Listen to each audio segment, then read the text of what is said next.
উল্লেখ্য, এবারের নির্বাচনে ফলাফলের নিরিখে রাজ্যে ক্ষমতায় এসেছে বিজেপি। তাই বিজেপি ক্ষমতায় আসার পর বুধবার পুরাতন মালদার মোলপুর গ্রামীণ হাসপাতাল পরিদর্শনে যান মালদা কেন্দ্রের বিজেপি বিধায়ক গোপাল চন্দ্র সাহা।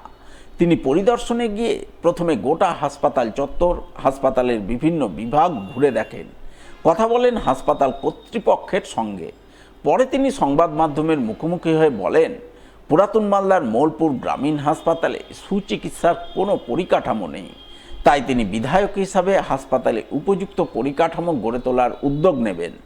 এই হাসপাতালে যাতে বিভিন্ন বিষয়ে বিশেষজ্ঞ চিকিৎসকরা বসেন, সেই ব্যাপারে প্রয়োজনীয় প্রচেষ্টা চালাবেন। এছাড়াও আগামী দিনে এই হাসপাতালকে 100 বেডের সুপার স্পেশালিটি হাসপাতালে উন্নীতকরণের দাবি রাজ্য সরকারের কাছে তুলে ধরার আশ্বাসবাণী শোনান তিনি। মোলপুর গ্রামীণ হাসপাতাল মালদা বিধানসভার অন্যতম হসপিটাল, রুরাল হসপিটাল। এখানে অনেক পোটেনশিয়াল আছে, চিকিৎসা পরিষেবা বলতে যেটা বোঝায়, আর সেই ক্ষেত্রে সেখানে দেওয়া সম্ভব। কিন্তু বিগত দিনে সরকারের সময় থেকে শুরু করে এখন পর্যন্ত সেটা হয়নি।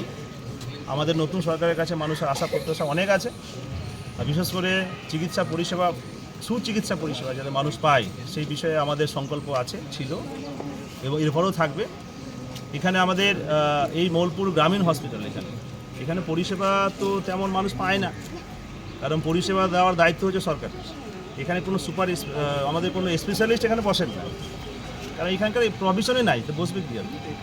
এখানে যাতে স্পেশালিটি বসে বিভিন্ন ডিপার্টমেন্টের, সেটা আমাদের প্রচেষ্টা থাকবে। আমার দাবি আছে এবং সেটা যাতে হয়ে যায়, শুধু দাবি নয়, সেটা সরকারের কাছে মাননীয় মুখ্যমন্ত্রী যিনি আছেন আমাদের, সম্মানীয় শ্রী শুভেন্দু অধিকারী মহাশয়, তার সাথে এই বিষয় নিয়ে আমি আলোচনা করব, সেখানে প্রস্তাব দিব। এবং মোলপুর এই যে রুরাল হসপিটাল, এই হসপিটালে এখানে পর্যাপ্ত জমি আছে এবং সেটা মালদা শহরের পাশে আমাদের, এটা ওল্ড মালদা পৌরসভার মধ্যেই পড়ে। এখানে যাতে সুপার স্পেশালিটি হসপিটাল হয় এবং মিনিমাম 100 বেডের হসপিটাল এখানে যাতে হয়, এখানে সুচিকিৎসা মানুষ যাতে পায় আমাদের এই ওল্ড মালদাবাসী, সেই বিষয়ে আমার প্রচেষ্টা থাকবে এবং এর জন্য আমার প্রস্তাব থাকবে।